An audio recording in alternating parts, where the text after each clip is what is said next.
Salam and welcome to Somali Dispatch's YouTube channel. For all Somali-related news and interviews, please visit us at somalidispatch.com. I'm Abdulqadir Guled. Somalia's federal government this week ordered the shutdown of Al-Shabaab affiliated sites, accusing them of spreading the militant propaganda. The federal government, with local militias, have also been waging a fierce fight against Al-Shabaab in central Somalia. To discuss this and other issues, we've contacted two astute Somali political analysts and writers, Quays Irby and Osman Abdullahi. They come to us from UK and Minneapolis, respectively. Gentlemen, first of all, welcome to SomaliDispatch.com. Thank you, Abdulqadir, for having us. Thank you. So let me start with Osman Abdullahi, since he's joining us for the first time. Abdullahi, give us your reaction to what's been going on for the last few months or weeks, if you will, as it relates to Somali militias and Somali government forces tackling Al-Shabaab and actually liberating few regions from the militant group. Well, thank you, Abdulqadir, for the opportunity to discuss this issue. I think the fighting that going on in Somalia right now is a intensified one. It's not a new one. Obviously, Somalia hasn't seen a stability for over 30 years now, but this particular one is intensified, and it's supposed to have been between Al-Shabaab as well as the Somali National Army and a ragtag militia that is dubbed Muslim. Now, if you step back and think about it, this isn't the first time that this kind of a tactic has been applied. In fact, about a year ago, I was in central Somalia, the Mudug and Galgaduud region, and similar efforts were attempted. And what it always ended up is this sort of a seesaw that the army and their allies will capture a region, and the army will leave, and Al-Shabaab will come back and recapture that region. So that's been sort of the story there. Now, what it is new, at least according to the advisor to the president, is that now these militias are being supported with weapons and other arms and other support through the government, and that has a concern of its own, because once you start arming such groups that are beyond the control of that government, the question is always what happens after? What happens after the phase of this? What happens after this phase? Because oftentimes the research actually indicates every time the state uses such groups, it almost always ends it up in one of two ways. Either they turn on each other, or they turn it on in against the state at a later stage. So that is a fundamental concern, and there's abundance of research that demonstrates this. In the last one, the most recent one, I think Somalia was part of a case study, particularly in the Puntland region. If you most people are aware of the PSF, or the Puntland Security Force, are a good example of this. Everybody knows what they were established for. They were established for in a similar effort or similar idea, but right now they're actually becoming sort of a headache, if you will, for the regional administration, at least. So that's a concern, and that has sort of bid against the federal forces. People who have the alternative here would have been building around a rally in the National Army. That would have been in a I think, in my view, more of a clear cut. And if there is a more fighting force needed, then the government could build them and could add them. But the strategy right now seems to be a sort of a Mausley first, National Army second, and that has a lot of people concerned. Right. On the other hand, Quays Irby, what is your reaction to what's been going on? as it relates to what we've been talking about, and you've heard Osman Abdullahi's take on what's been going on. What's your take in terms of this new so-called momentum that's been building in central Somalia, which had Mausley supporting the national army, liberating certain regions that Al-Shabaab used to occupy for a long period of time? Okay, thank you for Abdikadir for inviting us, and thanks for the guest for giving his opinion. Now, the whole mess that we are in, we need to look back before we analyze it. How did we get into this position as a nation? And then what we need to analyze is what is causing the main uprising or the main conflict right now. What is fueling it? What is the difference between the previous conflicts between Somalis and Al-Shabaab and what is currently happening now? So number one, the previous government that is led by Farmacho has not taken any steps to get rid of the radicalizing. They didn't had a war with Al-Shabaab since they have been in power for the last 5 years, let alone them being in power, in a fight or in a conflict with them. They have even mixed by the NISA and the Al-Shabaab security forces and so on, to the point that they are taking taxation is from the ports of Mogadishu, to the point is that the whole system is totally controlled by Al-Shabaab, to the point that they have courts just 30-20 kilometers from the city, somewhere not far from between Afgoye and Mogadishu. So how Al-Shabaab has become such a powerful force that cannot be getting rid of that quickly is because if the war that Hassan Sheikh started previously when he was in power, there was two major offenses. One of them is called Indian Ocean and the other one is called Gorgor. If that momentum is kept going by the second government, which is led by Farmacho, maybe we would have been not discussing in this situation today. Maybe we would have been discussing totally a different topic, something like how do we, compete with the neighbors in terms of business, in terms of other, prosperous issues. But that is why we are here, because the government that has just left has not lifted a finger to kind of damage or cause problems to Al-Shabaab. That's number one.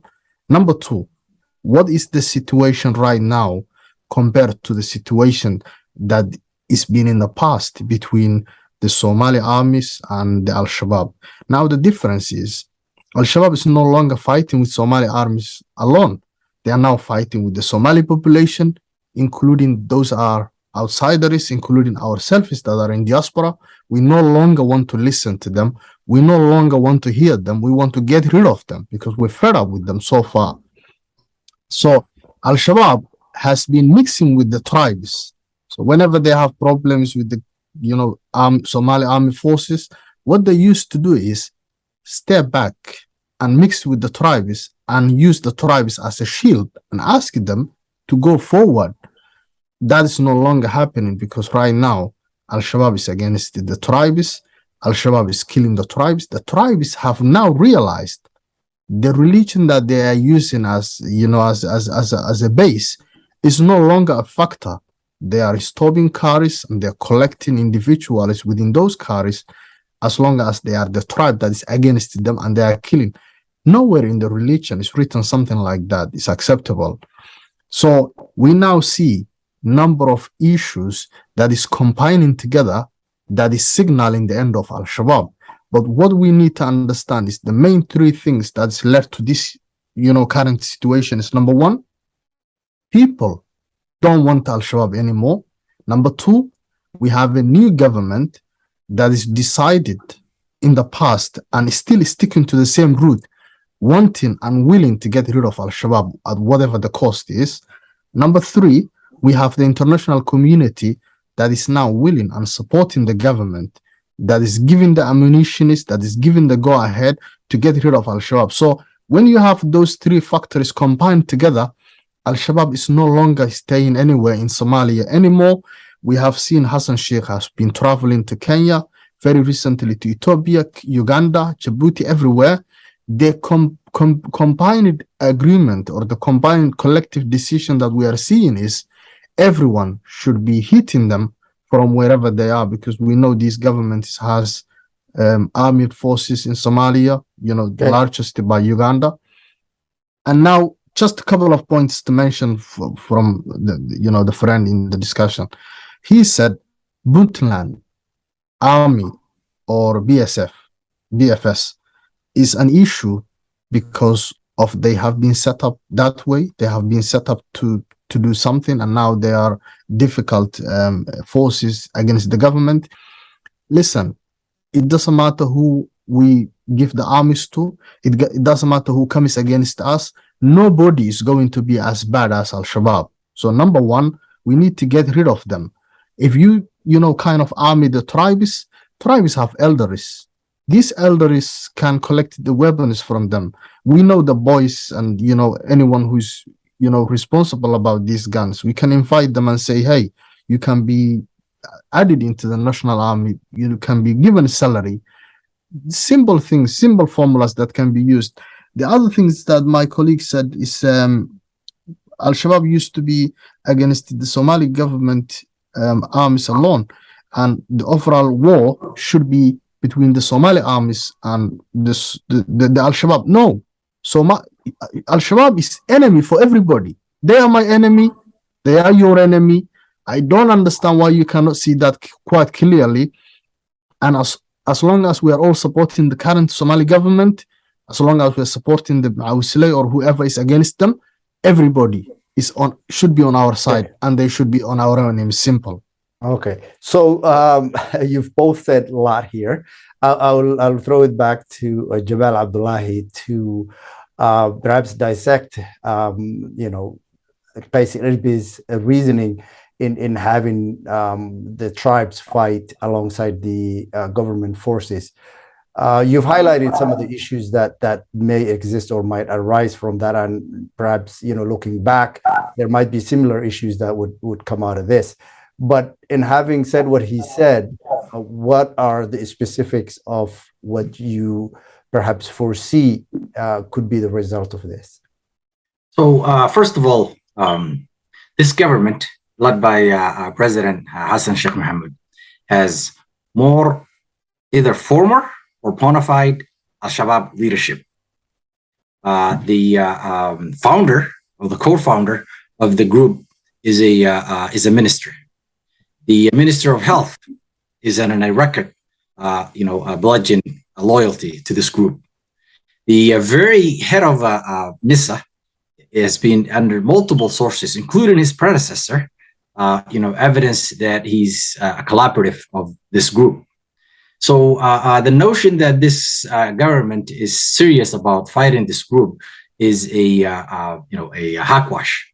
Second, the notion that there is a popular uprising against, in these regions, at least. And first of all, the area that we're talking about is, part of Mudug, Galgudud, Hiran, and, Chowhar or, Shabelle. The notion that there is a widespread popular uprising is make-believe. It doesn't exist.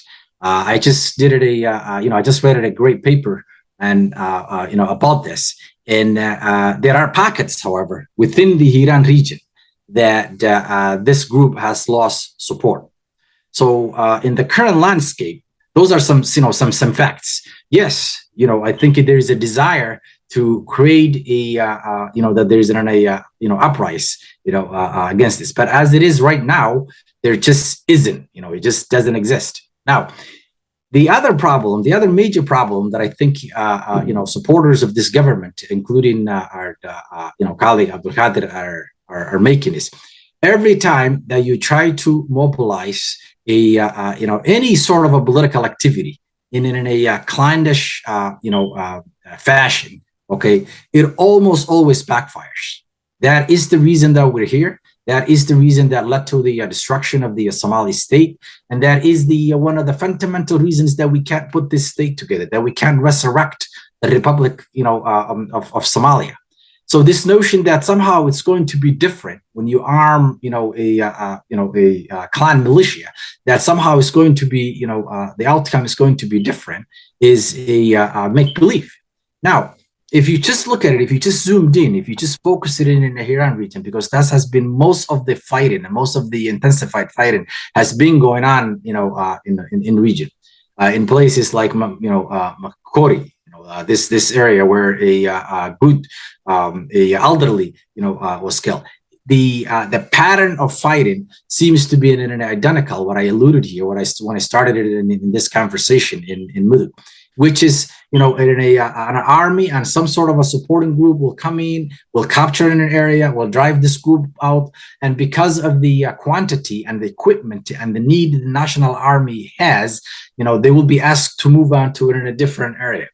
And once they do that, then this group will just come back and overrun or whatever, guards that are left there. And that has been, what's going on.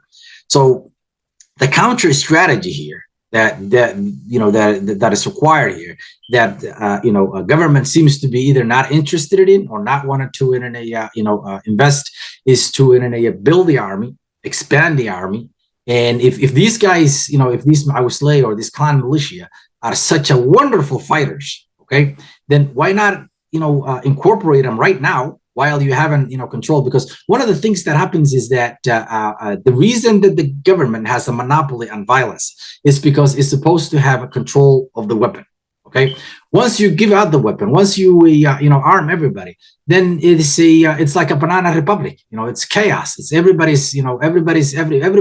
Everybody's every thing. So if these guys are such a wonderful fighters, okay, why not incorporate them, put it under the arm command, and give them some level of a training and liberate the country that way? Well, current government isn't obviously doing that. They seems to believe that somehow if you do some clan mobilization, that somehow it's going to worked out. I think what's going on here, and you can, there's an ample of evidence that are supporting. There is a mix of things that is going on here that actually explains how things are being, transpired here. There are some, ulterior motives, political motives within the group. For instance, in the Mudug and Galmudug region, a group within the administration who wants to get rid of, the regional leader there, or similar things going on in Hirshabelle. So there's these, sort of ulterior political motives. Okay, that when you combine that within the traditional hostility within interclans. Okay, within the increments. And by no means, I'm no expert in clan politics in Somalia, but I can tell you, I lived in it. I lived long enough to see how clan politics is applied in Somalia. Now, because this clan politics, sort of a clan division, never stops until you get to the point where the two brothers that are with different mom have some political or some grievances. Okay. So when you combine all of those things, I think I don't see a reason to expect a different outcome this time around. Now, the notion that why can't you see Al-Shabaab or this group this way? Every Somali wants to get rid of Al-Shabaab. It is a universal consensus.